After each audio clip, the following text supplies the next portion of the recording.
This episode is brought to you by Ardan Labs Education. Sign up today to learn advanced concepts in Go, Docker, Kubernetes, Terraform, and more. Visit ardanlabs.com/education for more information.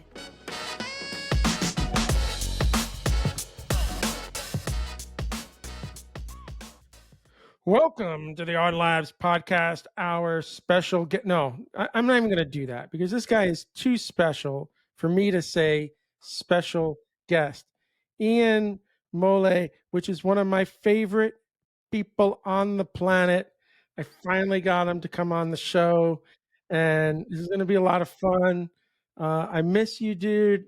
I got to get to Seattle. I say it every time we talk, and I don't make it there, so that's on me. Well, love to have you here.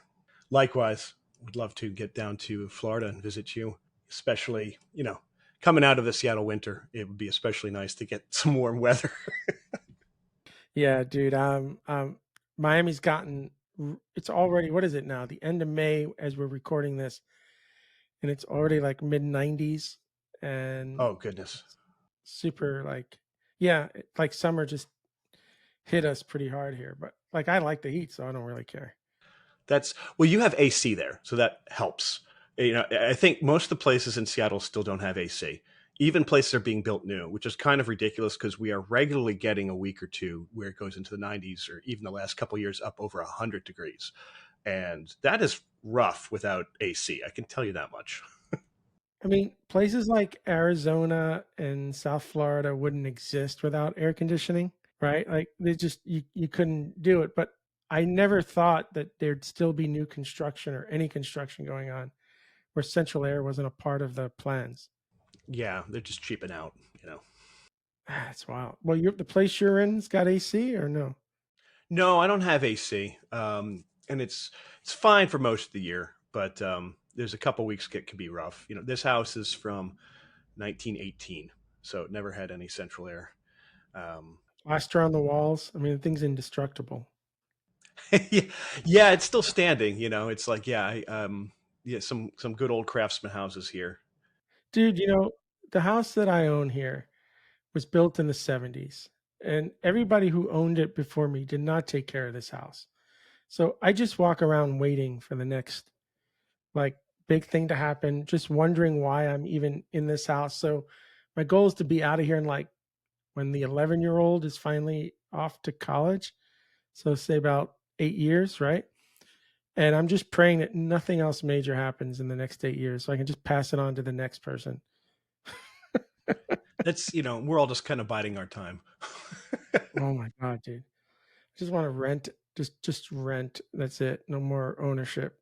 It's too much. It's more than I can handle, honestly. I won't. There's a reason it's all blurred. Okay, dude.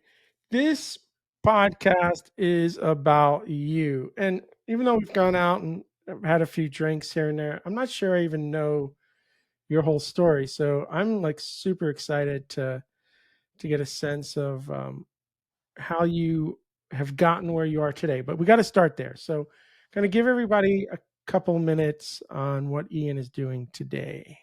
So I'm a developer still. I've been doing that for a long time now. I'm currently I'm in a controversial industry. I work at a crypto firm. But it was a good job. A friend of mine helped me get connected with them, and it's a pretty good place. So I for the last, I don't know, 20 years, basically a back-end developer. Writing all APIs in whatever language you want. I've done Java. I did a lot of Go. Currently, I'm working a lot with Python. Cloud infrastructure. So this crypto company you're at now is a Python shop? Mostly Python. Yeah, they do have some Go, which I'd like to do more of that. We have a bunch of stuff, actually. We even have some Rust. We have some JavaScript. We have Swift because there's an iOS app being built. What's the company? What company is this? It's called Falcon X, and they are a brokerage for institutional trading. So large scale, big companies who have lots of money, companies and investment desks, and anyone who has a lot of money to throw around. So not retail stuff like Coinbase, but kind of more akin to like the way that like say Goldman Sachs would operate, but focusing on crypto.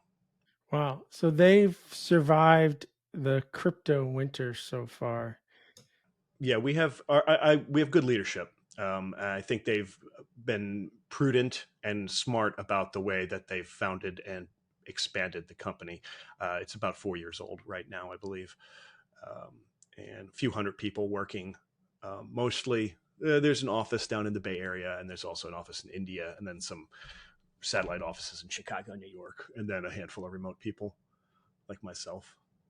I'm on the website right now, and I mean, for them to have survived, and they must be doing something right in that space that isn't. Yeah, they're a brokerage, but they don't actually hold investments. Like so they're not playing with other people's money basically. So that engenders trust, and it also keeps you safe from the a lot of the storms that have befallen the crypto universe in the last year or so. What part of the solution are you working on? I don't know how much I'm allowed to say. Oh, okay. Well, don't say it. I am working on a new product offering that we will be launching in the coming months. So that's cool. So you got to do a little greenfield. Yes, yeah, yeah. That helps because, well, you've seen enough code to know that the code base that a company starts with, when that becomes their product, it grows out of control. And it was often first implemented in a hurry, so it can get a little messy. And there's a lot of things you would like to go back and change, but you just don't have the time for it, and the tech debt keeps mounting. So, in a way, this is kind of completely greenfield in a way. It's well integrated with the existing products, but it is completely a new effort. So there was some code that was lifted and placed in new repository, but it's a much smaller team, whereas the entire company was working basically on the original product. A smaller team is kind of splintered off and is working on this new product, and that's always a great opportunity because you can kind of define the way that you want to work, and that's the kind of thing you don't when you're working in a startup-like environment, you don't really have the luxury of stopping and defining the parameters that you're going to work under up front. But they do kind of emerge as you go along, and you learn how you want to operate. And with a small group, that is actually a tenable kind of, it's achievable. You don't get those opportunities a lot in our careers. So it's always nice when you get that project where you get to kind of start from, nothing's ever 100% scratch, but from a place where you can potentially not create legacy code anymore, right? Well, everything's legacy in some capacity, right? But it's a gradient, right? It's kind of it's how legacy is it and how distasteful it is. Yeah. Okay, so I want to throw you back in the time machine a little bit. That's what we do on this show. But I got to get a baseline first. So, what year did you graduate from high school? 1992. 92. Okay, so you're not much younger than We're pretty 87, close. 92. Yeah. We're pretty close. So that's cool. 92. And where did you grow up? I grew up in New Jersey, central New Jersey, and it does exist. I don't care what anyone says. Oh, so you're in the Garden State. I'm from the Garden State. Yeah. Yeah. So I think it comes out. You don't hear it in my voice a lot, but it comes out occasionally. Did I know you were from Jersey? Have I ever asked you what exit on the turnpike you're closest I to? I don't know. I can't tell. I can't remember if you did, but I am exit 8, Turnpike, Heightstown. So I grew up in a town called East Windsor, but the highway exit is Heightstown, and I went to Heightstown High School. New Jersey. I'm sorry. East Windsor is the suburb that surrounds the huge, thriving metropolis of Heightstown, New Jersey. Oh man, so you're like just outside of Trenton. Trenton, yeah.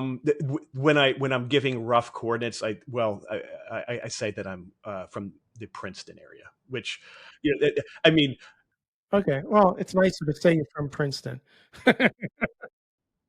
honestly, I know that is kind of a bonus side effect of it, because that's kind of ritzy. But we were actually probably about we were a little closer to Princeton, so we ended up kind of going towards the places that were in Princeton more than we went toward Trenton, just because it was a little more convenient. So it's an honest answer. No, I mean, you're really in the middle of like the state, so you're not necessarily closer. You're not on the New York City side, and you're not on the Philadelphia side, which is how I think of people from New Jersey. I'm just like, are you a New Yorker or are you from Philadelphia? But you're like literally in the middle. equal Wow. opportunity. I probably went to each city probably about as much as each other growing up there. Yeah. Is that like what, an hour and a half outside of both cities? It's a little bit less depending on conditions. I would say it was about an hour to New York. So you get because the thing is you could get on the hop on the turnpike pretty easily within 10 minutes from the house, and then straight shot up to one of the tunnels. So as long as the turnpikes weren't crazy busy, you could get to the Holland Tunnel in under an hour. Oh, that's not bad. I lived on Long Island. It was going to be an hour if I drove into the city. Like, so it's the same sort of commute. Philly's a little further, but not much. I know you're a big music fan, which is a great place to be in Seattle. However, how old were you when you left New Jersey? Because you have one of the most famous music cities in you don't no idea what I'm talking about. Dude, Bruce Springsteen. Oh well, sure. He's on tour now too. Apparently, he's killing it. Okay, so Asbury Park, right? Like, Yeah, the Stone Pony. I yeah, I went there one time to watch a band that I was just like totally in love with, and drove over there to see the band. And I got there like a couple hours early, right? Uh huh. So obviously the place isn't open. And I started hearing the band. The band was called the Judy Bats. No one's ever heard of this band. Oh, I know. Okay, I've heard of them. Yeah. okay, so the Judy Bats were like early '90s. They were my favorite band ever. And now they were from Tennessee, Knoxville, where they're playing in Asbury Park, and that's like an hour and a half drive, right? So I'm like, I'm going, but I get there 2 hours early because I'm a little overzealous. So now I'm stuck in the parking lot in the back, and all I know is I start hearing them like practicing. So I'm like, screw this. Get out of the car, sneak in the back door, act like I don't know what's going on. And dude, I'm standing like right next to them while they're playing. And my mind is just completely blown, right? And they just finished playing the set. And then they just started like talking to me. And we were like hanging out the whole night, dude, in between sets. And that was like, dude, that was amazing. Amazing. You feel like royalty when you get to like rub elbows with the band, even if they're not a huge band, they're still like they're a hero to you. And there's something about like meeting and associating with those people and just seeing them act like regular people because you've classified them as something above and beyond regular people because you respect what they do so much. It's really cool. I've had a couple opportunities like that. It is so cool. And the coolest part was sometime later, they ended up playing in Limelight, New York, which is this church that they converted into a club. I went there and they remembered me. I got to hang out Nice, again with their nice. band. So Asbury Park was the place. I think Bruce Springsteen kind of got to start there, and some other bands. I know that it played a role in his history for sure. You know, yeah, I remember my stepmom, I think, talking about going to see him at the Stone Pony, or at least she went to the Stone Pony a bunch. I don't know.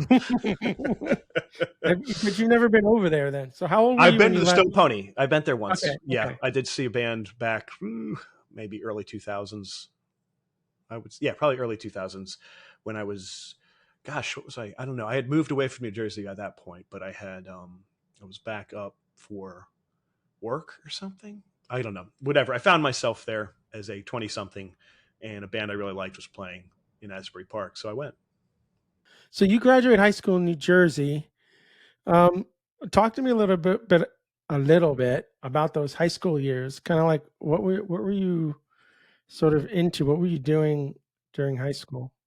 High school. So high school was a tale of two chapters, if you will. So until like my first 2 years of high school, I was pretty much just kind of went to school and did the thing. And then I think it was my junior year. I kind of went heavy into like clubs and such. I joined a bunch of clubs.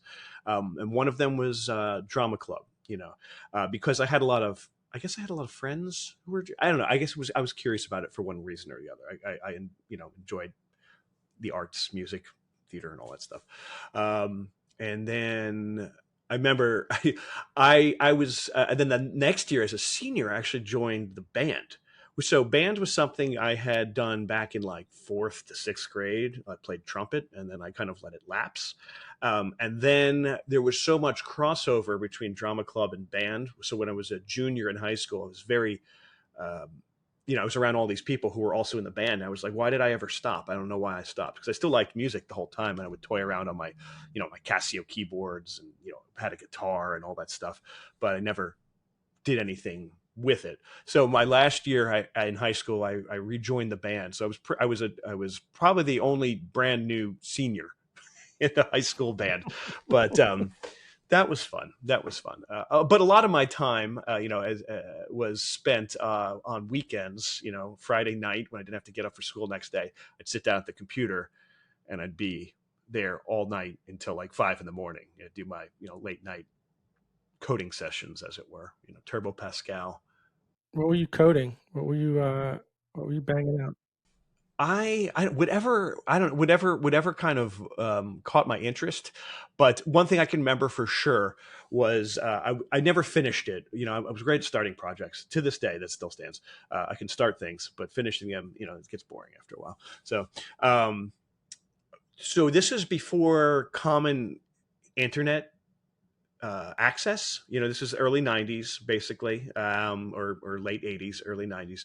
So it was all modems and telephone based. So I had to compete with my brother for the telephone line in the house. We only had the one line, but one of the developments of the bulletin board world.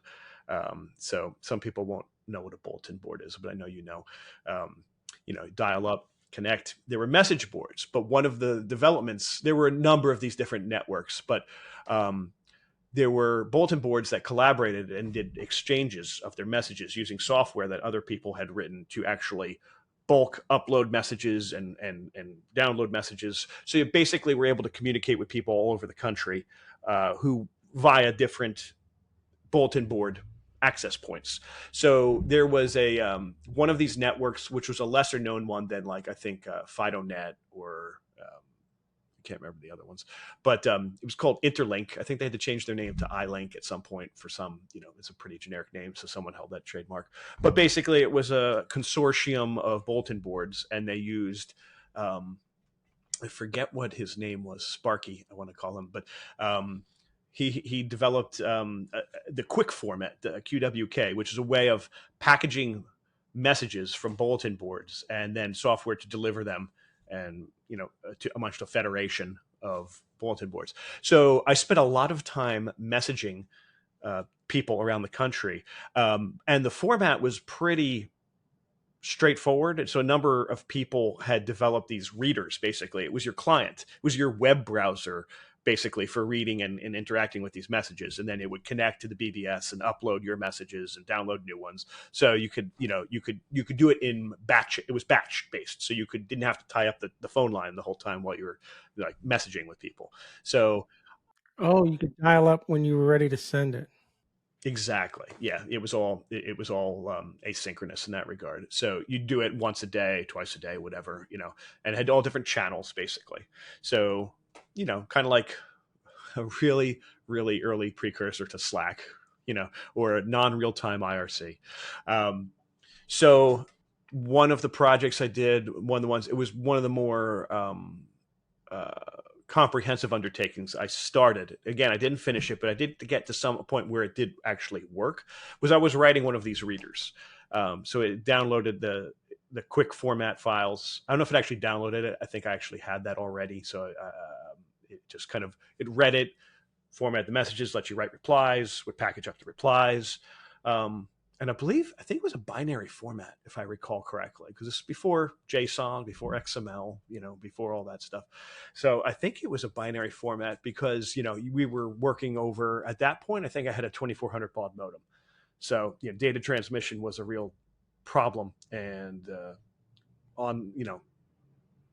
in-band compression may not have been as prevalent as it is today.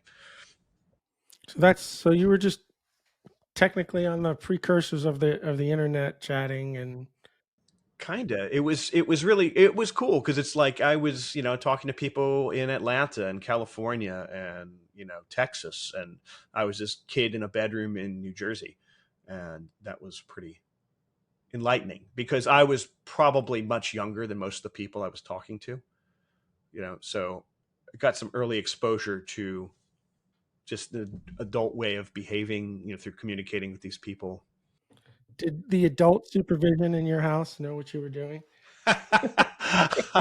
I'm not sure. But it was all pretty, by today's standards, it was pretty tame. But it was all text based for one. There were no GIFs, there were no videos.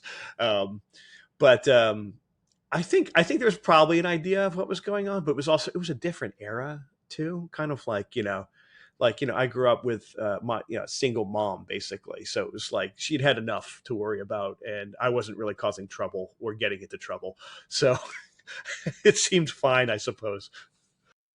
It's funny because I would only jump on bulletin boards when I needed help or needed to find something. I was like on CompuServe a lot looking for stuff, but I never got into the IRC. Like obviously I was there, but it didn't. I didn't get absorbed into it for whatever reason. I was always doing something else, trying to build games in BASIC or something that I couldn't even beat myself. I hate games. I don't play video games. I would build games and I couldn't even win. I was just like, what am I doing here? I'm sure I tried to build a game or two, but I never got too far with that. I don't know.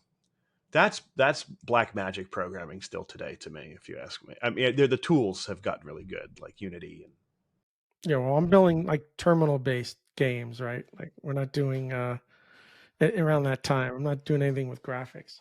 As you're now graduating high school, what is it that you're thinking about in terms of the next step? Like our age, I think our generation was basically told if you didn't go to college, you were going to miss out on life or something. I don't know how else to describe it.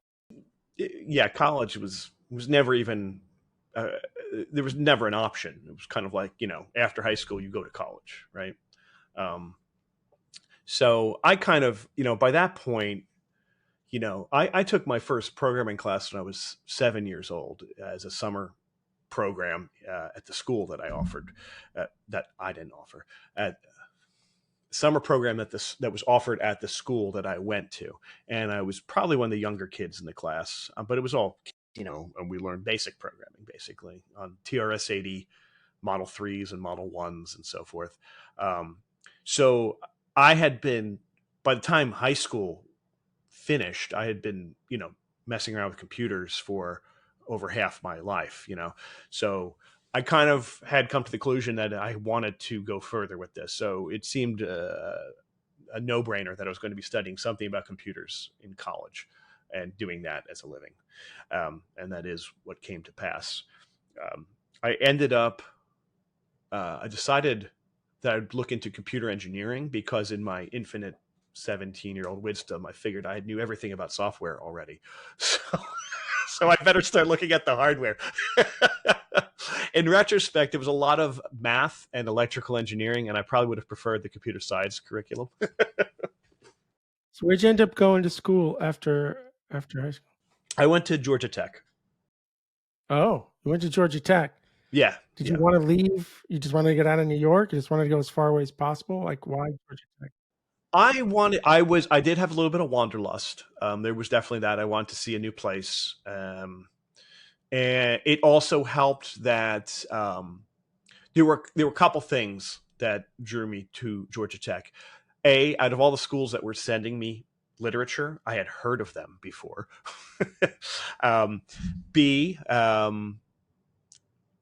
they had a well-developed co-op program, and I was interested in getting real-world experience. I thought that was probably a good move to actually get real-world experience in the workforce before you actually were thrust into it for the next however many decades. And C, probably something that really helped seal the deal was about 6 months before I finished high school, my dad and stepmom moved down to the Atlanta area for a new job that he took. So I was Oh, able to go away without being, I was within an hour's drive of my dad and stepmom in the suburbs of Atlanta. So, and that proved to be pretty useful because I needed to do laundry and get free food. so did you get in-state tuition at that point? After a year, I did.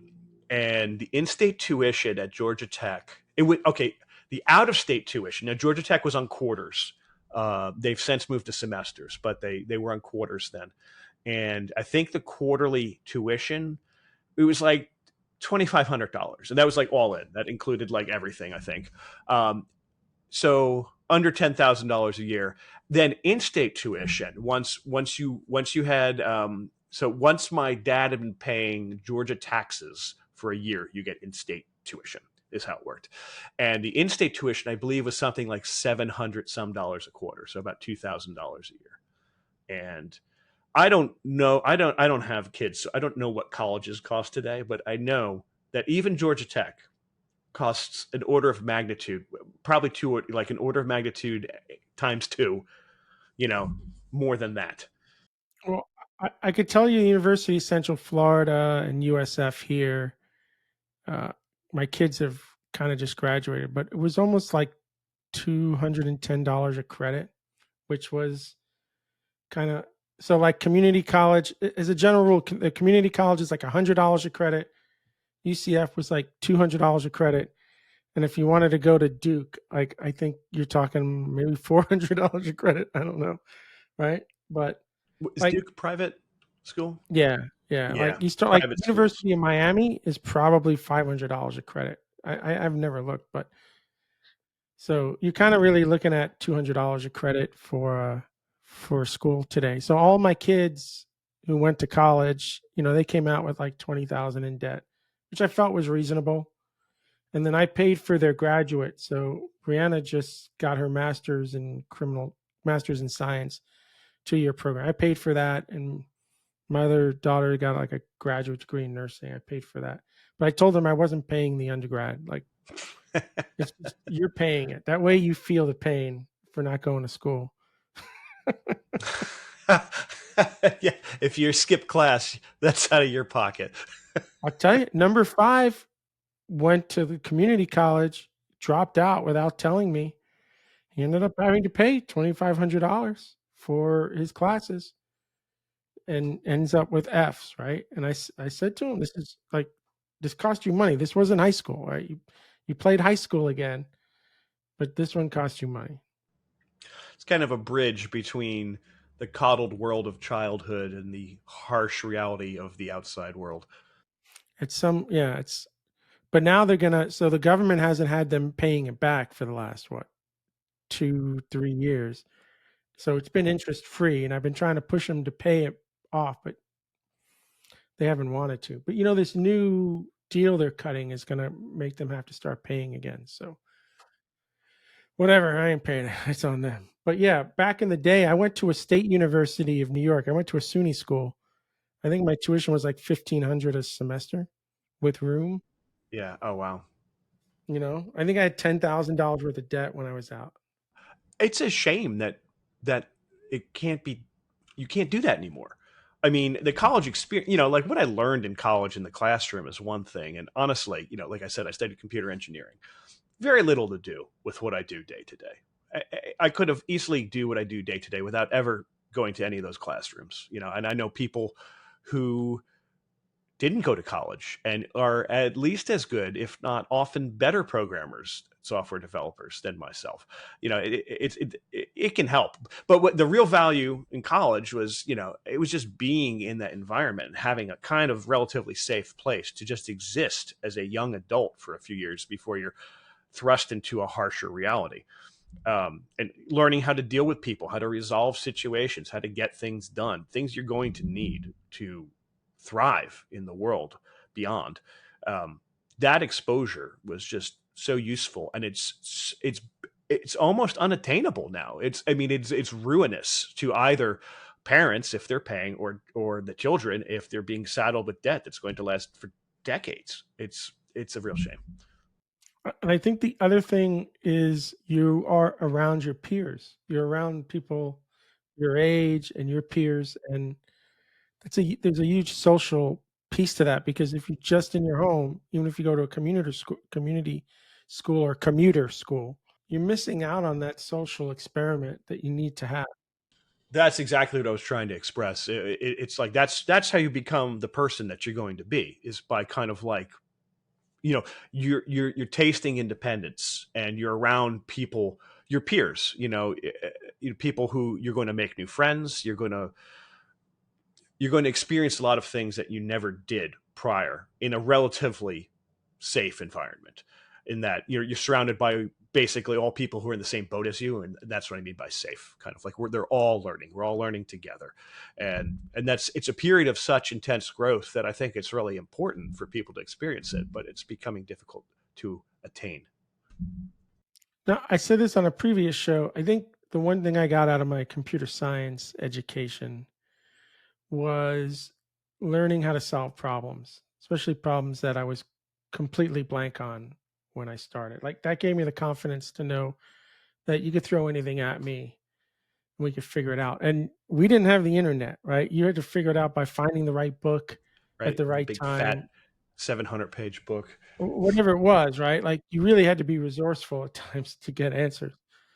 I think that's what the computer science education gave me, other than the basics that, you kind of realize I don't like when people say, I don't need algorithms, I don't use them every day. No, I don't write a linked list every day, but the structure of that data and how it's stored, and like, it's always in the back of your head, I think, at some level. It's a kata almost. It's kind of, these are the building blocks from which everything is built. We can go further in the other direction, go down to transistors and electrons and so forth. But from that linked list, that linked list has led to everything that we use today and take for granted. There's always value in understanding the fundamentals, I think, even if I don't exercise them and don't plan to exercise them. Like, I don't go and I don't work through coding problems at Leak Code just in my spare time, because I'm not currently, looking for employment. So it seems kind of pointless, but those kind of skills, they built everything that we know. It's kind of like, who does long division on paper these days? When's the last time someone did long division, right? Probably a while ago. But the 10th grader was right, but that. Right. It's an exercise. But exercise is what trains the mind, and training the mind is how you achieve anything greater than what you're doing today. It's important to kind of go through those exercises, I think. So you decide to become a yellow jacket. Okay, that's all fair. Atlanta's, I don't know what Atlanta was like in the mid 90s. I had moved to Miami. It was gearing up for the Olympics. A lot of gearing up for the 96 Olympics. That was a big focus of the area, I would say. When I moved to Miami in 94, the downtown area, which is starting to get revitalized now, had this renaissance, dude. It was the most amazing place I'd ever seen. It quickly sort of died in the year 2000 for some reason. But in that 94 through, it was an amazing place to hang out and shop and see people. And I don't know what Atlanta was like, or at least around where Georgia Tech was. Was it that kind of? Atlanta's downtown was not. So Atlanta, there's downtown Atlanta, and that's like where the government buildings are and a lot of the skyscrapers. And that that was pretty dead. Like basically you didn't want to be there after dark, after all the workers left, because there was nothing going on and probably nothing good happening. Georgia Tech's a little bit north of that, in an area that's commonly called Midtown.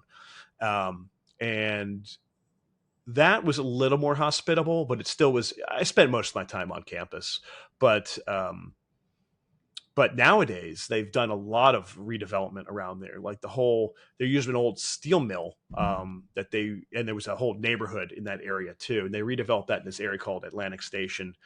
And it's the whole fusion of, living, shopping, working kind of thing. And it seems like I think Atlanta has gone through a revitalization of sorts, kind of like you were talking about with Miami. But it's also been a long time since I've lived there, so I can't speak directly to it. But I do know that people there was the flight out of the city to the suburbs kind of was pretty big when I was there. It wasn't uncommon for people to be driving an hour and a half to, come into town for working. And nowadays, I think kind of the appeal of living in an urban core has kind of returned a bit.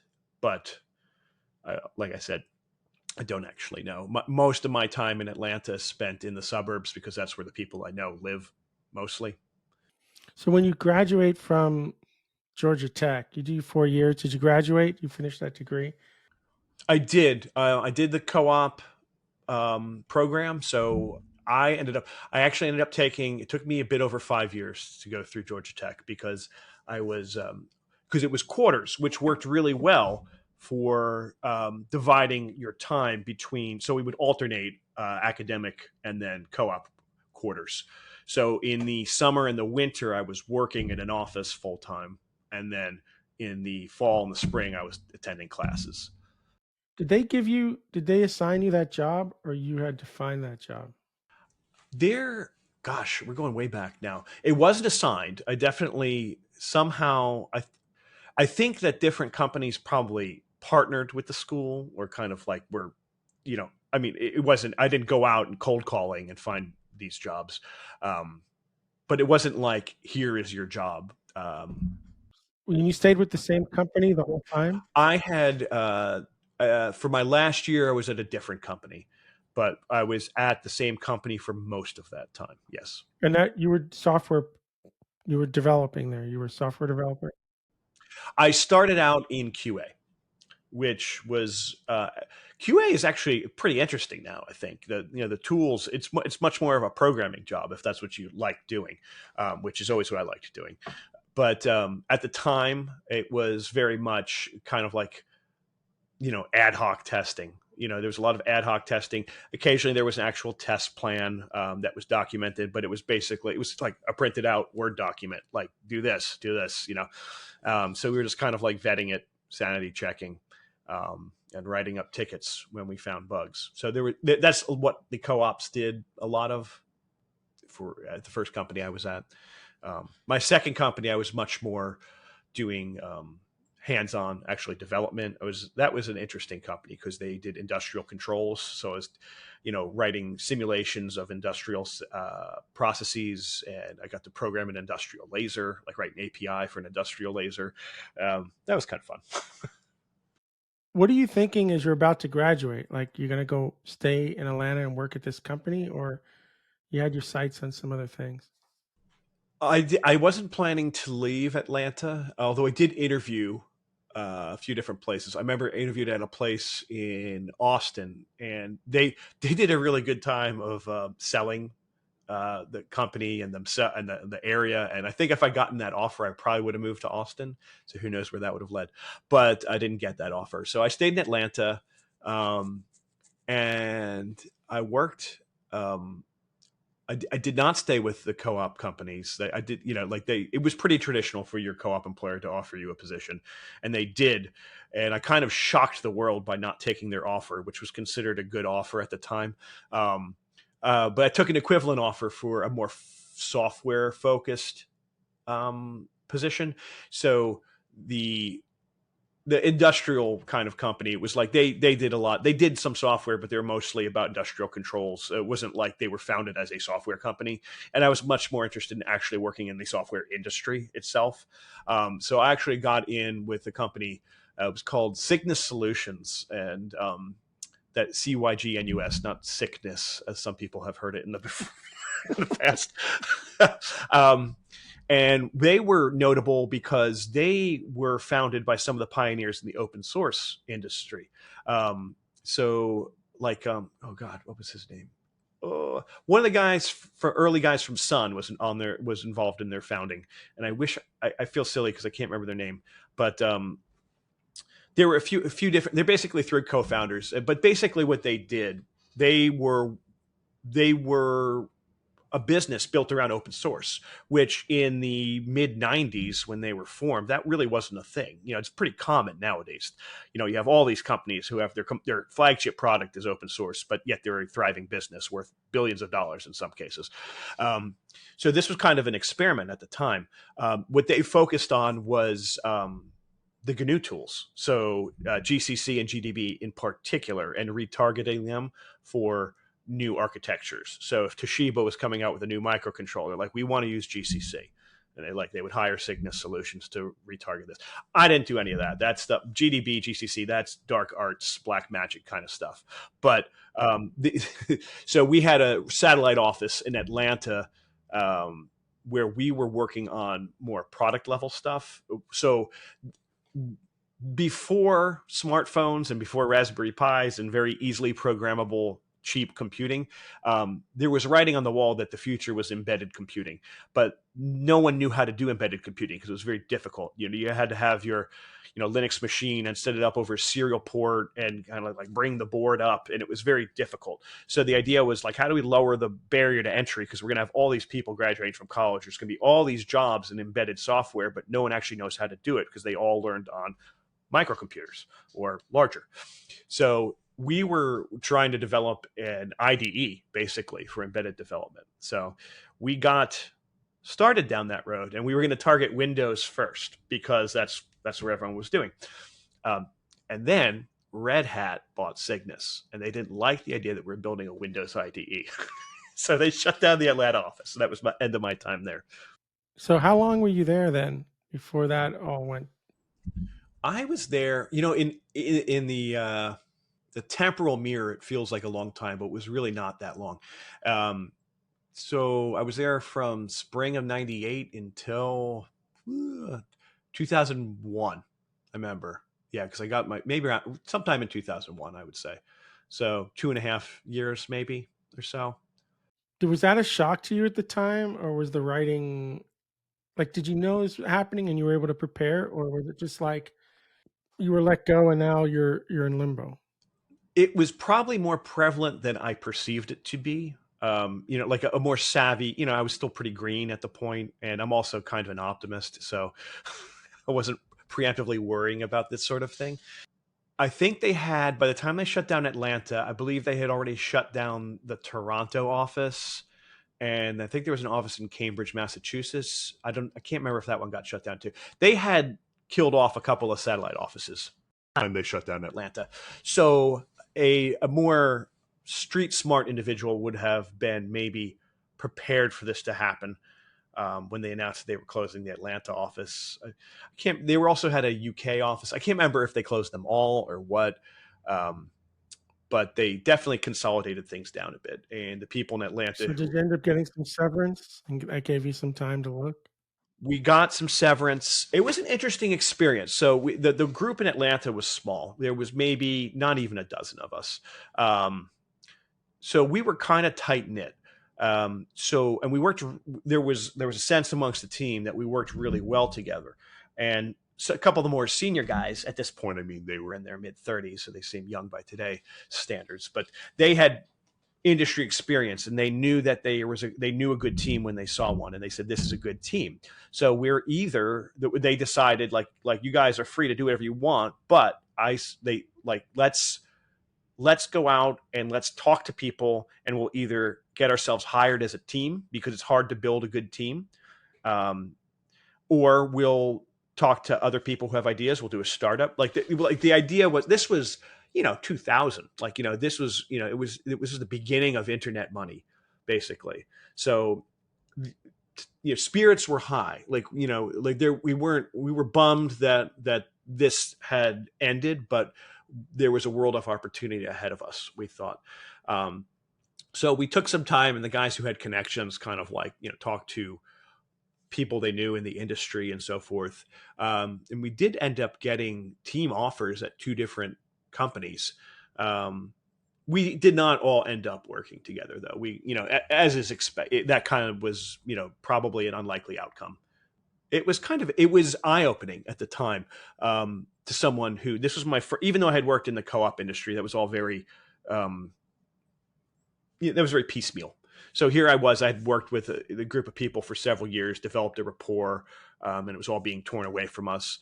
And, the idea is kind of like, okay, now we have to go find another job, and I'll never see these people. But the idea that, like, hey, wait, we can chart our own course, that was kind of a revelation to me, that I had never thought about before, because I hadn't been exposed to that. I didn't grow up with entrepreneurial, people around me.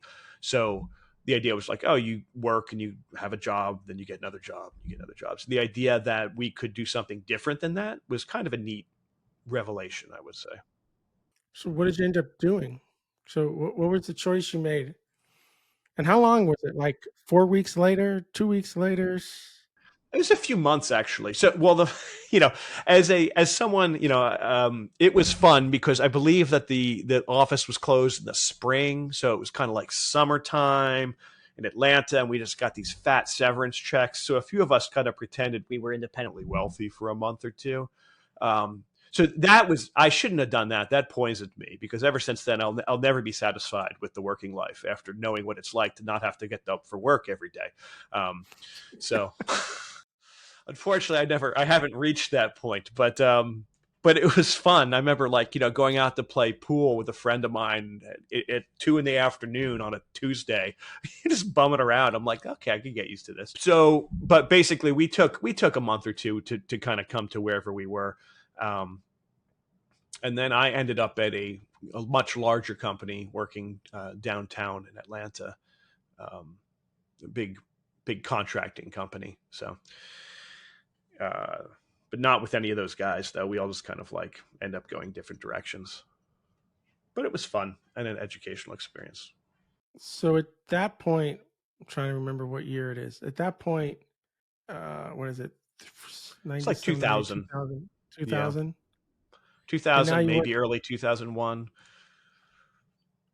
So basically you're working as a consultant for this big company. They're putting you out on client projects. Is that the idea? Yeah, well, we were embedded. So it was one of these. It was a company that did a lot of government contracting, and also with large companies. So the company was SAIC, which I don't know. Most people have never heard of it, but at the time they were like right behind Lockheed in terms of federal government dollars. So they did a lot of projects for the government and so forth. I was personally working on the contract at Bell South. So they had a group at Bell South for a long time, and they were working on telephony software. And I got brought in to help with that. Oh, it's kind of cool. But you didn't get you weren't able to get any security clearances at that point, though. Not until so later with that company, I would end up relocating to New Mexico with SAIC, and working with the Air Force. And at that point, I did get some security clearance. Yeah. Talk to me about that. Did they, like, how many years in did they knock on the door and say, we need you in New Mexico? So the Bell South contract was going south, and they were like, well, we like you. We don't want to have to lay you off, and we have this opportunity in New Mexico. And are you interested? And so ever since I was a kid, I had been kind of latently pretty darn curious and kind of just kind of yearning for the West for reasons I don't really know. I didn't visit it very much. I didn't know much about it. It was kind of mythical, but it was also familiar because it was still the US. There was something, it wasn't scary about, like, not that going to another country is scary, but at the time when you're a kid, you don't think about it like that necessarily unless you were exposed to that growing up, and I was not. And it was also where technology was. So like Silicon Valley, I was, like I said, I was 7 years old when I started getting to computers. So for a long time, West, you got to go West. So the idea of going to New Mexico intrigued me because it was like, well, it's further West. And it was such a departure from everything I knew, going to the desert, it seemed kind of interesting. So How old are you at this point? Are you like 28? I was probably, yeah, I was in my late 20s, I would say. Yeah, 28 is a good number. That's one state I've never stepped foot into, That's New you Mexico. are with most people in that regard. But I've There been are to Arizona and I don't like it. I don't like rock landscapes. They just look they don't look pretty to me. They look I don't know what they look like. I just really don't like Arizona. So I feel like I'm not gonna like New Mexico. you probably wouldn't if that's the case. Yeah, I I will say though that I didn't know what to expect going there. I remember packing up my car with so much stuff, and my cat at the time, and just gonna move. Driving out to the. So I was really. It was supposed to be a temporary thing. I didn't commit to that. Would have been way too much commitment for me to say I'm leaving Atlanta and I'm going to New Mexico and I'm moving, um, because I had ties in Atlanta, family there. I was playing in a band in Atlanta. I had stuff going on in Atlanta. I didn't want to just drop it, but I was curious and I felt the pull. So I was supposed to be filling in for a woman who was on maternity leave, and it was supposed to be like a couple months or something. And then they said that we'll find you another. We had they had yeah, the company that I was working for had other contracts going on in the Atlanta area, and they're like, oh, we can try to find you a spot in one of them. So, but just like to bind the time, in the meantime, go out here to New Mexico and backfill for this person who's on maternity leave.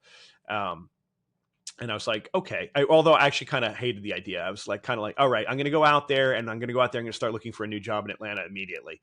But then I got to New Mexico and it was just so different. I mean, I grew up, now granted, I grew up in the Northeast, which is dense, but I grew up in the suburbs. So it was kind of like, it wasn't like, super crowded or anything, but it was still, it's New Jersey, it's like, and it's not the Pine Barrens. So there's a lot of people all around. And then I lived in Atlanta, which is a big city. And then I went to Albuquerque, which admittedly is the biggest city in New Mexico, but that's not saying a whole lot. I think at the time there were like 1 million people in Albuquerque, and that was a full 50% of the population of New Mexico, which is the fifth largest state in the United States, which people don't realize that. It's right after Montana. Um, Which is bad because you're like dead center in the state.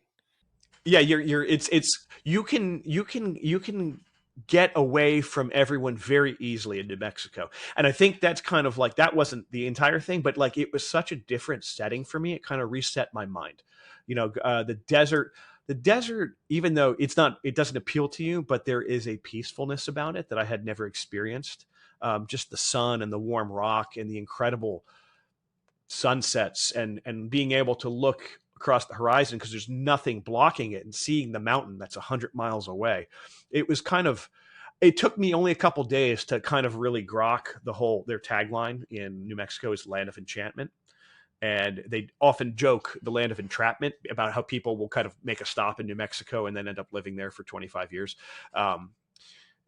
Which You didn't miss the city because when I moved to Miami, dude, the first 6 months was tough for me leaving New York City, even though it's Miami. Oh, well, yeah, see the thing, I didn't live in New York City. If I lived in New York City, it'd be too like, I grew up in New Jersey in a suburb that was converted farmland. Yeah, but you were living in Atlanta. I lived in Atlanta, but I was also, by the time I left Atlanta, I was also kind of living in. I bought a townhouse. I was encouraged by my parents who worked in the real estate industry, to buy a house because prices were very attainable then. And I mean, we see what has happened to housing, so it was a good move. I bought a brand new construction townhouse up in Alpharetta, which is it's maybe 30 minutes from downtown Atlanta, and I still got out all the time, but it was hop on the highway and drive 75 miles an hour for 25 minutes, that kind of city life. So it's not quite the same as like living in New York where you literally walk out the door and maybe catch the subway somewhere. It's a different kind of city life. So Albuquerque was a little sleepy, because it's like, as you mentioned, I do like to go see music a lot. I used to have to drive up to Denver sometimes to go see acts that I wanted to see because they wouldn't come to Albuquerque, and that's a 900-mile round trip. So it was a bit of effort to go see a lot of music that I liked. So how long were you? in New Mexico? You're supposed to be there for 2 months. Supposed to be there for a couple months, and then before too long, they offered me the full-time position, which I wasn't ready to go back yet. I was like, I discovered like hiking and getting outdoors, which is kind of, if you live in Albuquerque, that's a good thing to get into, because it's kind of a quiet city. There's not it's not New York, it's not Atlanta. So, but luckily I started working with someone who was a real, very amicable. Amicable is not the word. He was friendly. We became friends, and he was also he was a big outdoorsy guy, and he took me on hikes and so forth. So that was something I'd never experienced. We didn't have mountains. Half the reason I was curious about the West, maybe not half the reason, but a big part of it was like, the mountains you draw when you're a kid, like, like they exist out there. Like, like we have mountains on the East Coast, right? Like, oh, it's a couple thousand feet tall and it's like a hill. It's like, no, I want real mountains. And they had them in New Mexico. So actually the idea of actually ascending them was really cool. I got into that. But I have gone on a tangent, and I can't remember what you asked me that got me started on that answer. Yeah, we're talking about.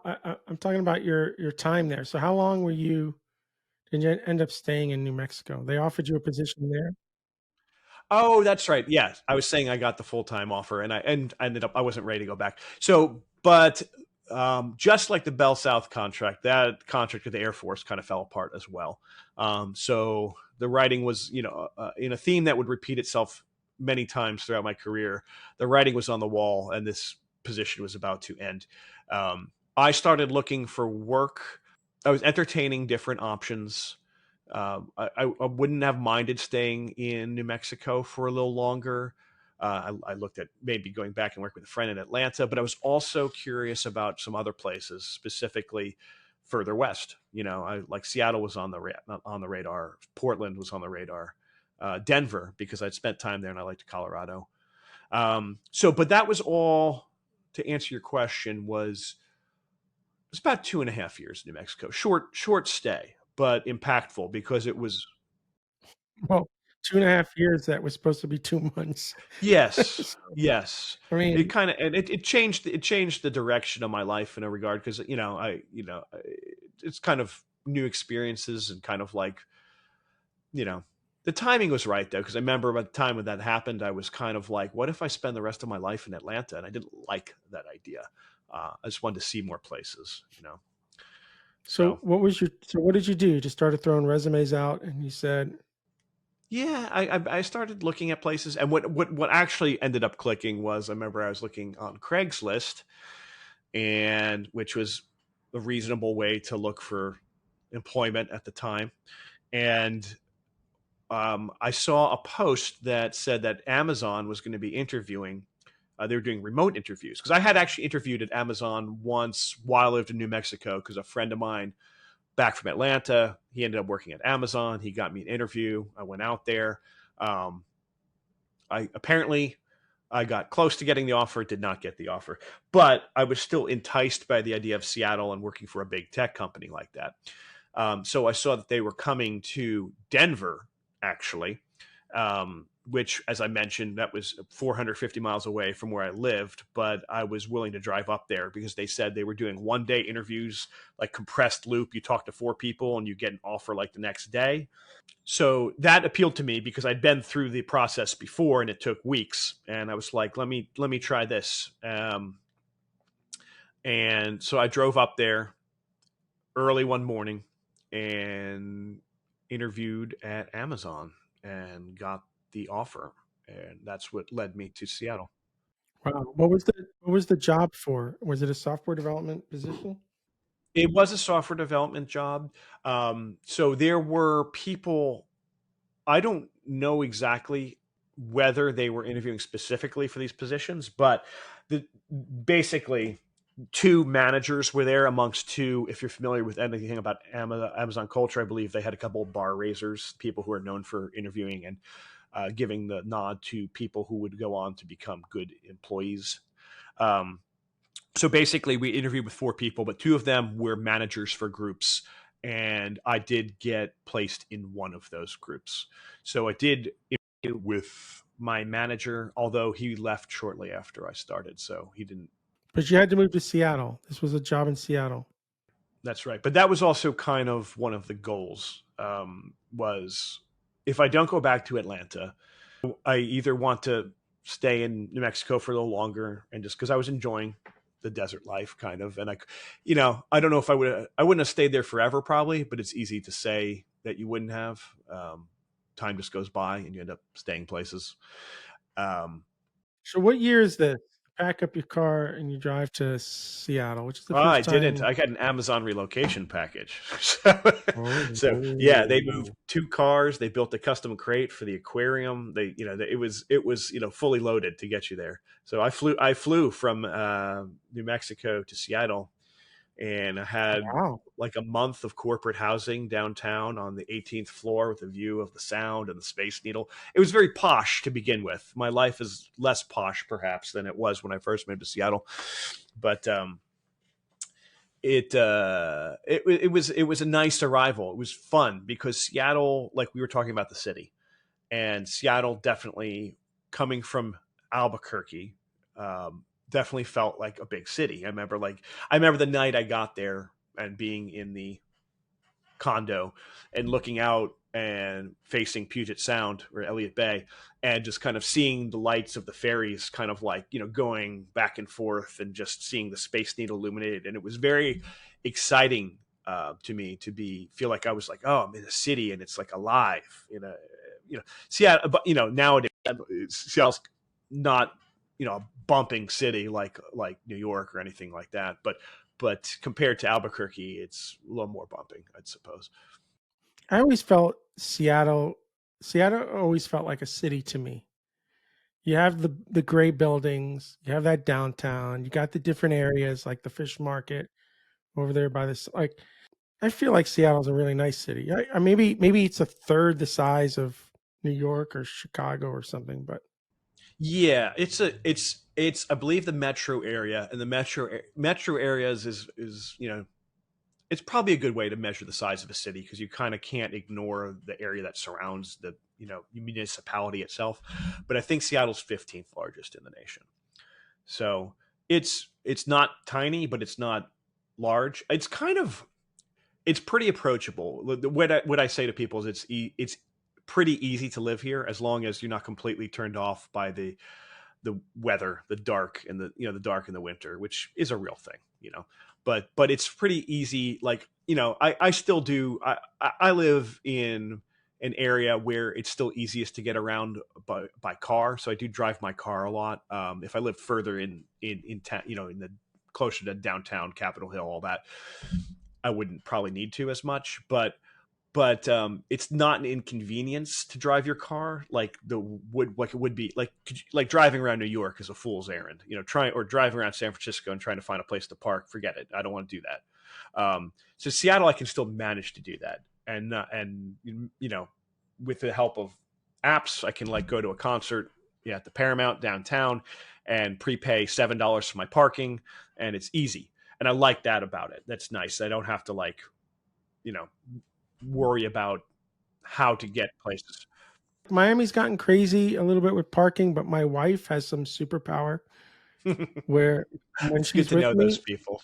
Yeah, I know find those a people. spot really close all the time. I tell her that's why I married her. It's there's a mystical ability that some people have. Just kind of like if this were just me, this spot would not be here. No, never there. I'm with her and it just opens up. It's just some superpower she has. And I married into the superpower, so I get access to it. That's, hey, some people marry into money. You married into parking. I think that's I probably pretty did. I good. married into parking. So wait, so what year is it that you end up moving to Seattle that you've never left? 2006, 2006, spring of 2006. And it was a beautiful spring. It was early April and it was already 70 some degrees. And I was like, what is everyone talking about? This place is amazing. It was like California weather. And it lasted until like October. And then that turned to winter. Did you, when you arrived in the city, 2006, Did you just say like, I'm home, like this is really where I want to be? Or did you still think it was going to be a New Mexico situation? Well, I hadn't thought that far ahead, perhaps. Uh, I kind of I had it in my head that this is a place that probably was going to suit me. And I don't know if I just constructed that narrative because I wanted it to be true. But I think that there was some alignment in that regard with reality. Um, like like I had a couple different pillars that kind of drew me to Seattle.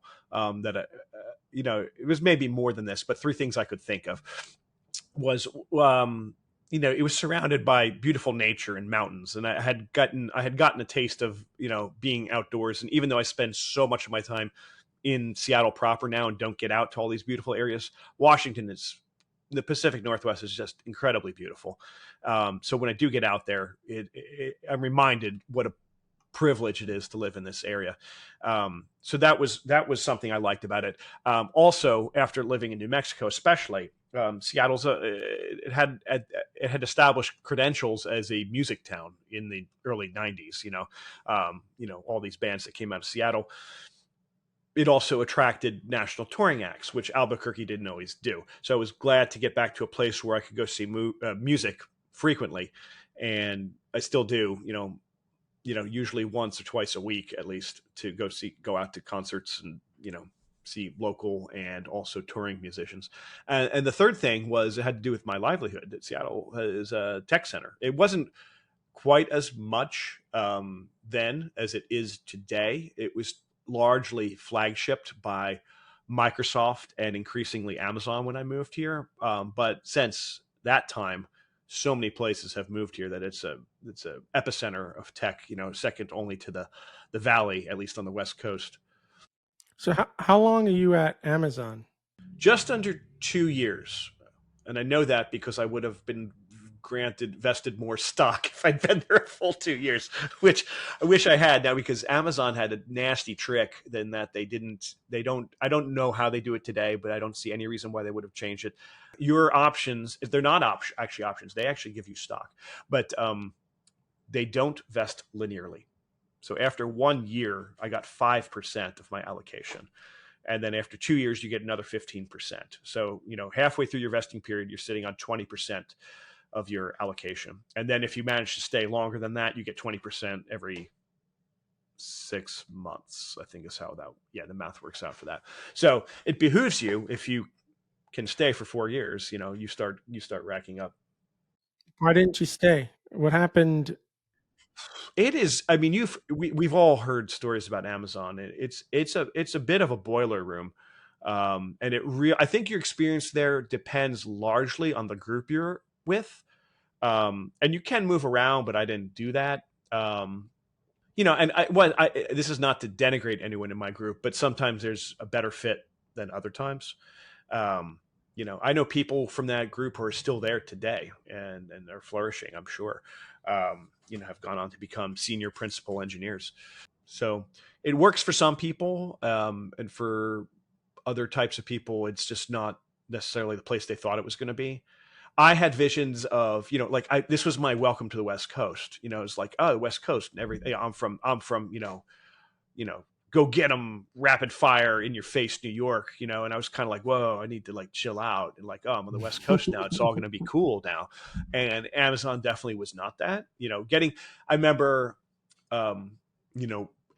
Amazon was one of the companies that popularized the idea that, rank and file developers are on call now, which is just the very idea of that. I just need to step back for a minute. The idea, like a high pressure situation, you're on call and they measure revenue loss by minute, basically, is how they communicate. If this system isn't running, we're losing $10,000 a minute or whatever.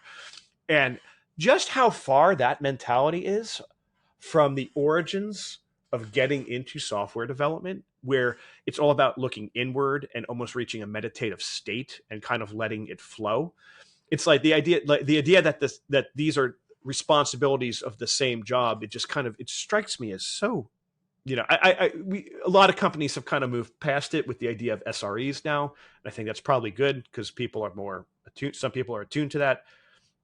I hate it, but it was also extra stressful because, at Amazon, it was a global company. And they had different software stacks in different regions, and they didn't want to toy with the one in the US because that was the moneymaker, right?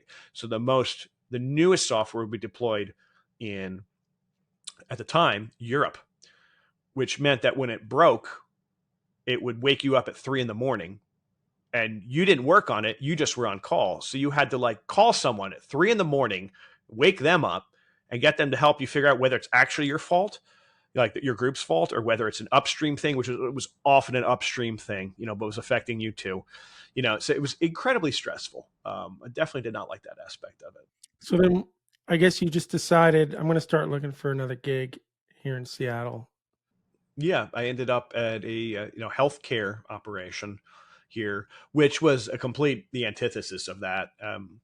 It was slow moving and highly bureaucratic, but it was a good spot to land for a little bit before I got back into more software driven kind of employment. So then after that, where do you land? So you did that for like a year, sort of like. I did well. This is the problem with jobs that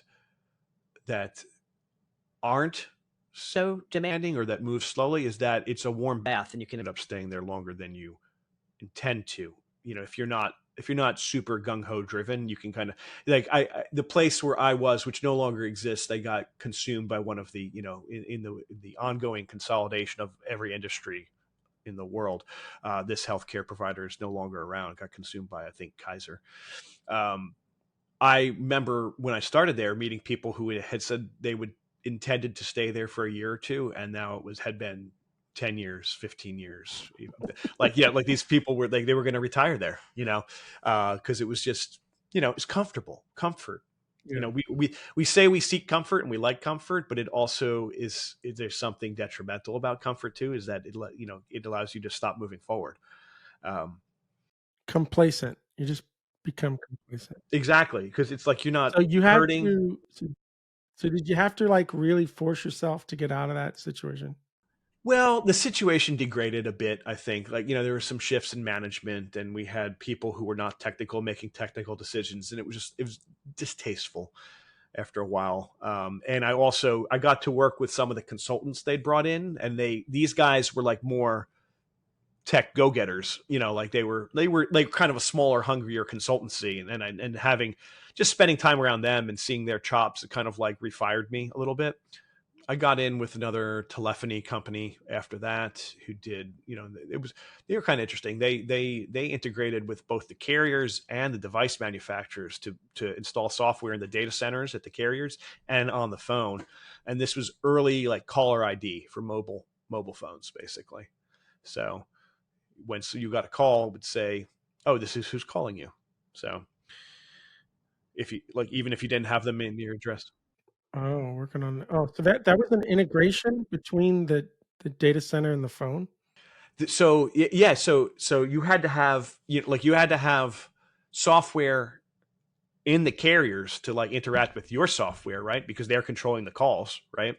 So so you had to be embedded at both the carriers, and then you needed the software on the phone itself. So you had to partner with LG and Samsung and all that stuff. So I mean, that had to be all.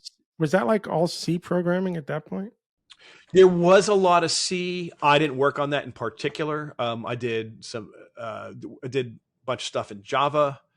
And then also that's where I started kind of getting into what was the modern JavaScript. Because JavaScript had, of course, been around forever, but it was starting to come into vogue again. Because I was working. So it's kind of interesting. In-house, there were a couple folks who were really, just kind of bright, and one of them had kind of developed his own platform for the phone that you could program in JavaScript, and it would interact with the the phone SDK underneath. So it made it very approachable for creating apps on the phone. The idea was that the company was looking to expand its footprint on the devices beyond caller ID, and the idea was that we needed an environment to develop these apps. The pre-smartphones, These were early smartphones. This is like Android like gingerbread, like 2.3, back when it was still kind of painful to use, I think. Um, so yeah, this was the smartphone era though. This was 2010, 2012, I would say. So early smartphones. Wow, dude. How long are you at that company? I didn't realize how many companies I've in been at a different lot of industries you companies now. worked for. um, I was there until like for about 2 years. About 2 years. Um, so yeah, my time in Seattle was like 2 years at Amazon, and then like close to 4 years at the healthcare, and then 2 years at the telephony company. And then what led me out of there was it wasn't an exciting place. It was the first place where I could bring a dog to work, so that was kind of fun. And that's where you never met Tesla, I don't think, but she made a lot of friends in that office. So that was fun to be able to go on a little adventure with your dog every day.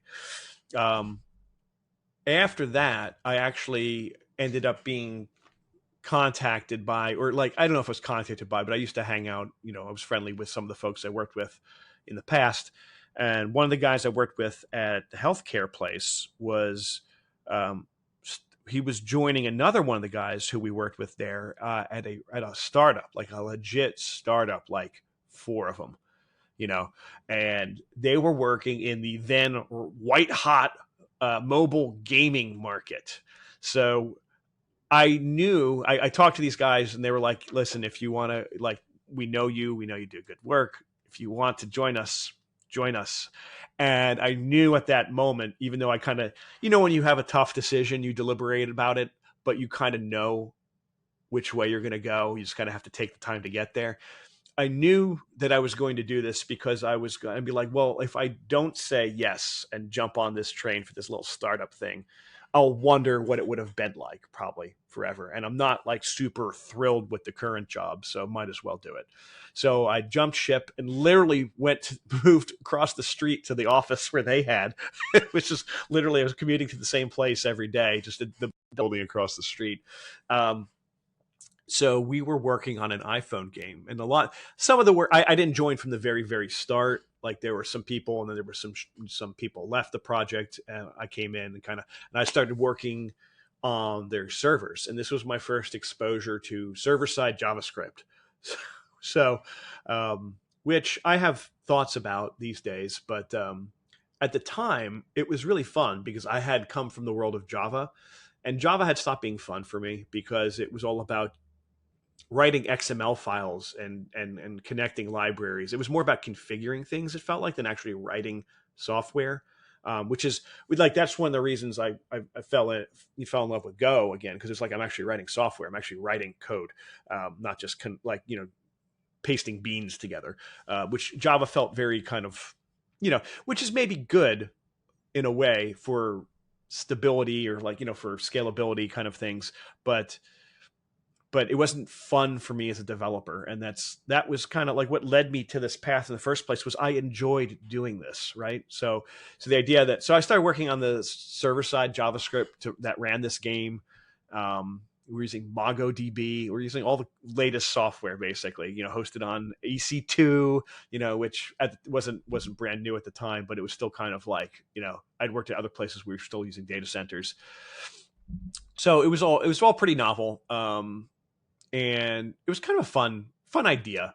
But that didn't last very long. As you might expect, we ran out of money for that. We did launch the game. It was in the App Store for a couple months anyway, but we weren't getting the conversion numbers. It was, those games are all about, I don't want to say microtransactions, but they're all about getting people to spend money in the game because the games are all free to play.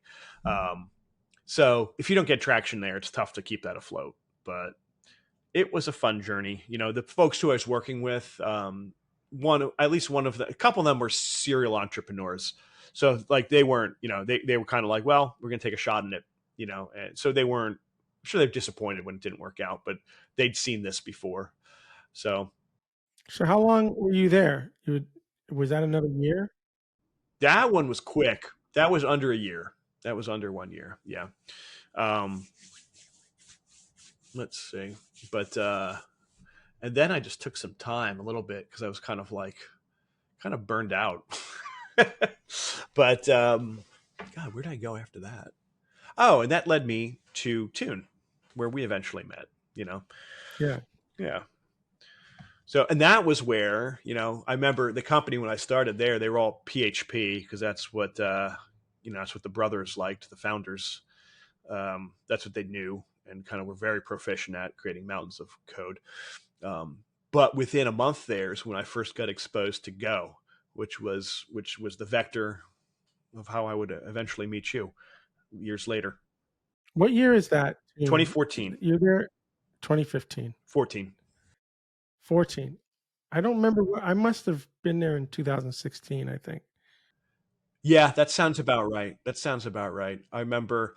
Oh, I remember like when we first got into Go there, we the founders hired Eric St. Martin and Kelsey Hightower to come out to their home on a weekend and give private instruction for Go.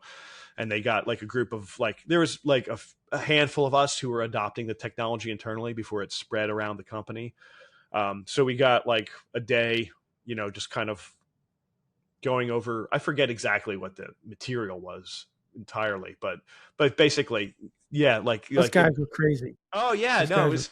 I remember that was the day I joined the Go Slack, and that's how I first learned of your existence. I remember like this Bill Kennedy guy; he's all over this Go Slack. That's those guys popped back into my life 4 years ago, and I was doing some more stuff with them. They moved to Alaska. Oh yeah, and then they just disappeared again. Like they pop up, it's intense for like a few months, and then they disappear. You can't keep track of those guys. Yeah, I just saw them in January, and they were just here again recently. But they've been spending time in Argentina lately.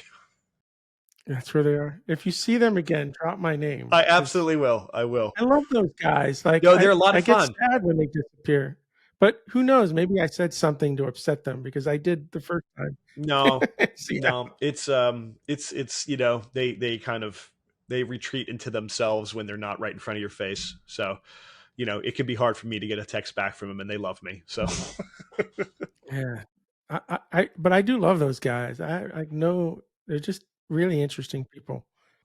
They are, they're. It was fun to work with them closely because their approach to things is just so different from anything I'd ever experienced before. I'd never seen, the entrepreneur up close and personal. And the fact that, they're twin brothers, so that really kind of like that was another layer into the way that they work together. They have that kind of like unspoken connection where they kind of, and they're aligned in their goals typically. So that they kind of co-motivate each other, I imagine. Yeah. And they're different people, even though they're like twin brothers. Like they are. And they had different skill sets, so that was kind of interesting too. So, how long are you at Tune? You end up leaving Tune because they sold Tune, right? They Tune did eventually get sold, but I was part of a culling that happened when so a lot of their business was predicated upon certain agreements or ways of working around things, and particularly with Facebook at the time. And Facebook had been allowing a certain way of doing some kind of deep linking into their from their ads into the into the sponsors, and then one day came out and said this isn't allowed anymore. And it basically put the company at risk, and they immediately started kind of scrambling and cutting costs and all that sort of thing. And at the time I was working on kind of in an experimental group that hadn't really been fully productized. I think you were exposed to this product. So that got the axe pretty quickly. So, and I didn't want to go back to the group I had been working in. It was time to go somewhere else. So what year is that? That had to be around 18, maybe? 2017. 2017. So almost like a year after I was there. That's right. Yeah, it was fall of 2017. We've got like another 15 minutes left here. So I just want to get a sense 17, we're still like 6 years away from where we are today. So, like, how many more sort of gigs did you bounce around? I mean, you have a really interesting story where you're doing 2 years here, 3 years there, 2 years here, 3 years there. You're seeing every industry. So you've been Yeah, in every industry. I've You been in a worked lot with of verticals. Yeah. enterprise people, with the founders. Like, out of all the jobs you've had, let's do this. Let's do this. Out of all these jobs that you've kind of had, and now you hindsight and all that kind of stuff, if you could pick the most perfect place to work, was it more Tune at the time that you were doing the fun stuff there, or was it more, I don't know, maybe some of the enterprise or pricey companies you were at? I would say that what it keeps coming back to for me, um, and this will be no surprise, it's the people you work with, honestly. And the highlights for me in my time through the industry so far, Tune was one of them. We had a really, before I worked directly with the founders in their experimental group, the group that I was with, we had just a great rapport. Um, and it was fun because we had a great rapport. We got stuff done.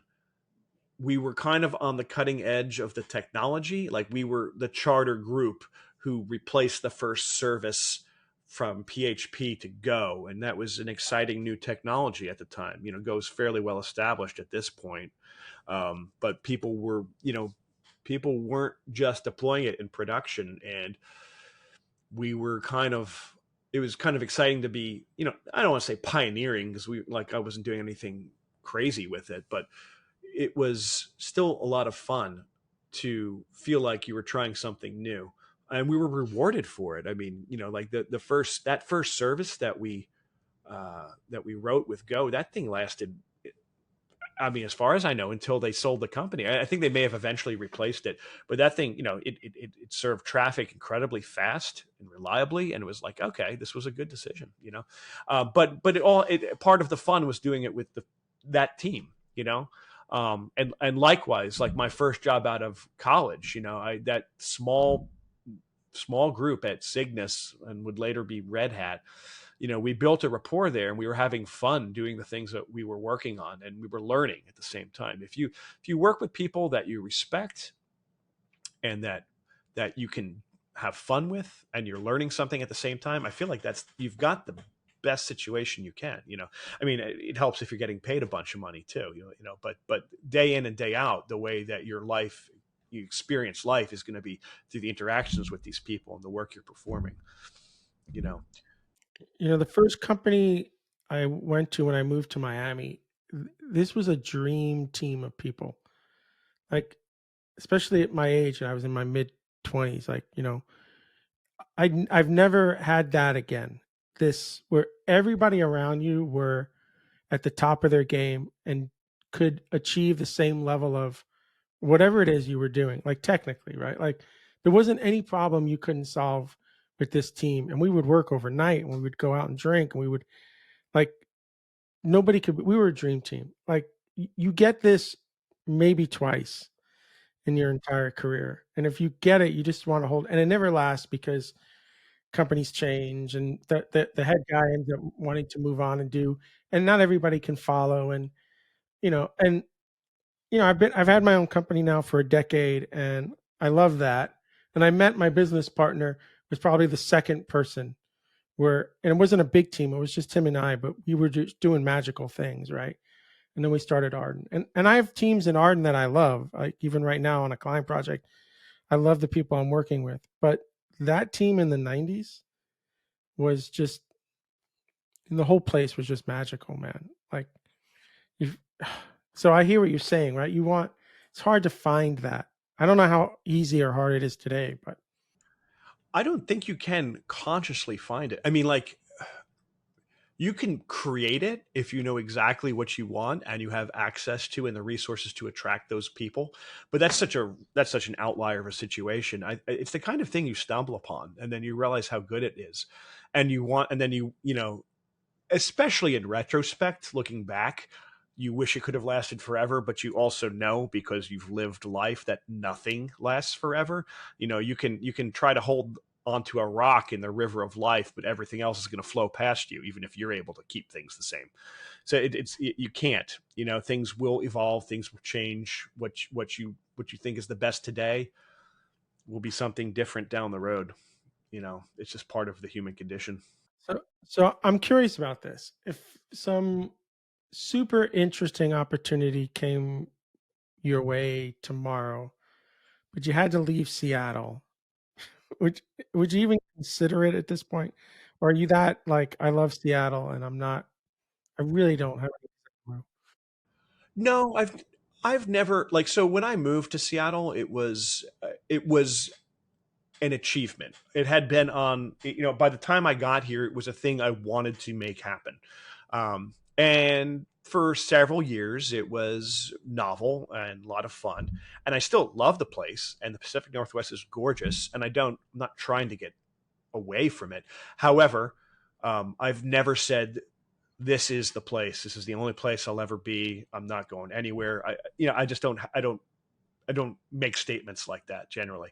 So, um, it's like I don't know exactly what the future holds, and I'm fairly receptive to what the universe brings me. So I would say, depending on, if it was a great opportunity, I would consider it, and that may be work related or not work related. It could be anything.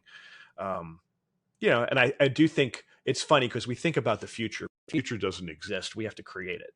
Right. So the idea, like I think about what's the future hold for me? Am I going to be in Seattle 10 from years from now? And given my momentum, the answer is yes. But if I decide I want to do something different and make that happen, that doesn't seem far fetched for me. The idea that could happen. The far fetched part is me actually taking the initiative and going and doing that. That's because it's easier. It's easier to not do something than it is to do something. All right, here's my last question because we're a little bit over time here, but I'm trying to in these last few shows get people's perspective on all this new AI stuff. So I'm super interested in what your thoughts are about the Chat GPT, the large language models, the AI. Where are you seeing it? Are you positive on it? Are you negative on it? Just give me like a couple minutes thoughts on this. It's been just kind of, I haven't dove in like some people, like as I'm pretty, I watch Twitter pretty regularly. So I have, I see people hyping breathlessly about all things. Basically a couple years ago it was Web3. Today it's AI and language models and all this stuff. And some people like this is going to change everything. Other people like this is more just hype. I'm somewhere in the middle, which is pretty standard for me. I can see both sides of this, but personally, I think it's kind of fascinating. Like I am a Chat GPT Plus subscriber, and I do ask it questions at least most weekdays.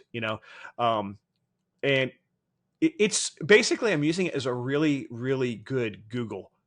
I can ask it the questions I want, and it can give me usually an intelligible answer.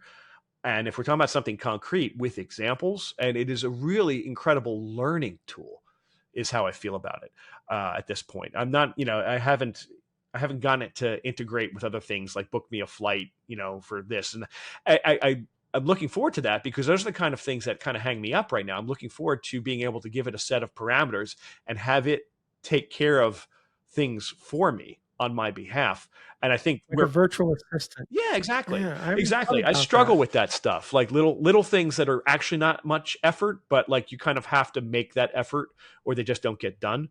Hiring someone to mow the lawn or planning travel, as I just mentioned. These aren't hard tasks, but they're kind of, especially if you are, not neurotypical, these kind of things can really derail you. And I find that I get derailed by these sort of things like, oh, I'll do that later. Bring up kayak, and like, here's 47 flights you can book. And I'm like, I can't think about this right now. So to have something that I could say like, listen, I want, these are the parameters I'd like to satisfy. Can you give me like 2 choices? I'm looking forward to having that kind of assistance. I'm really enjoying it as an educational tool.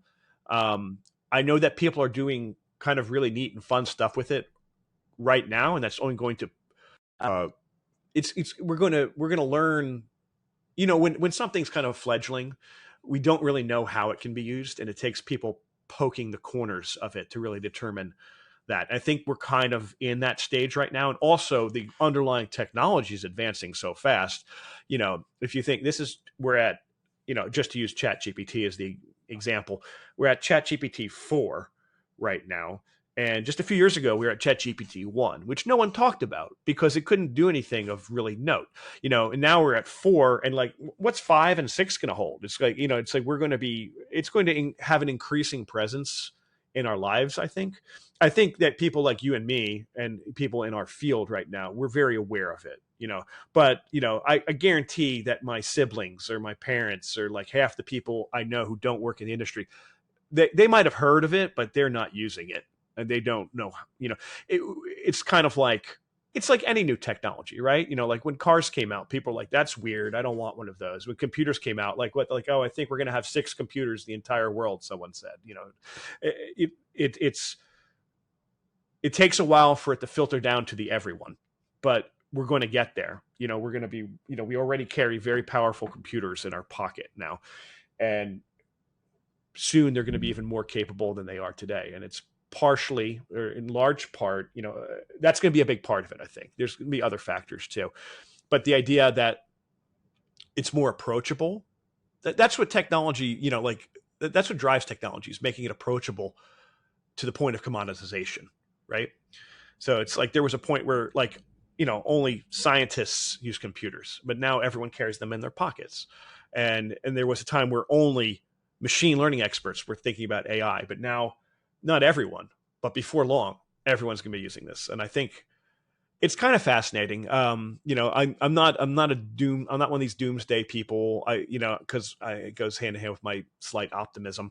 I figure we're going to figure that out. I don't know. I don't think it's going to eliminate us. We're not building robots that are going to destroy us yet. Could happen. I don't know, but but I'm not going to worry about that yet, because we're still a little bit away from that, if that's going to happen. Because I can't get my travel done yet. So until I can get my travel done, I'm not worried about. There's a lot of places I still, what technology I want? I want airplanes to get me across the Pacific in like 3 hours. Dude, I want to just teleport, bro. I don't even want to get on a plane. Teleporting is like, the idea of destroying your body physically and transmitting it electronically and rebuilding it, I don't know about that. There's something weird. How about I just want a plane that takes me into the upper atmosphere so the Earth can spin underneath me, and then I just come back down. I like that. Just fine. Yeah, I like the idea of teleportation, but the idea of, it's kind of, it brings certain conversations into play that we don't have time for right now. No. In fact, we are completely out of time. So, Ian, first of all, this was awesome. Thank you for sharing all this. Of course. I love your journey of just kind of bouncing a little bit at a time, discovering all these new opportunities, not really saying no to much of anything. And I think it served you well, at least up till now. Well, thank you. Yeah, it's the only reality I know, right? So, would I have done things differently had I known? Maybe a little bit, but also it's, it has contributed to who I am. So, and I don't dislike myself. I dislike certain things, but not myself as a whole. So it's been enriching, and you're part of that journey. So it's been really fun to, whenever I get to chat with you, it's a true pleasure. So I've really enjoyed this, and thank you for inviting me on. And I wasn't joking in the beginning. You're one of my favorite people. You really are. Every time I think about you, or I see you on Twitter, or like, I'm smiling. There's just positive energy. Love it all the time. I don't get that from everybody. So that means a lot to me. It's just part of who I am. But I also, I try to cultivate positivity because, I don't know, it seems better than the alternative. So I'm glad for that. It means a lot to me, and I really, yeah, no, I you're one of my favorite people too. I'm so glad that I met you. All right. If anybody wants to get in touch with you, and we'll put this in the show notes, what's the best way for somebody to reach out? Um, probably my Twitter, I suppose. But also, email. I don't know if anyone, but yeah, What's your Twitter account again? it's Ian Foo, IANFOO. All right. So this is Ian and Bill signing off from the Ardan Labs podcast. And we both hope to see everybody again real soon.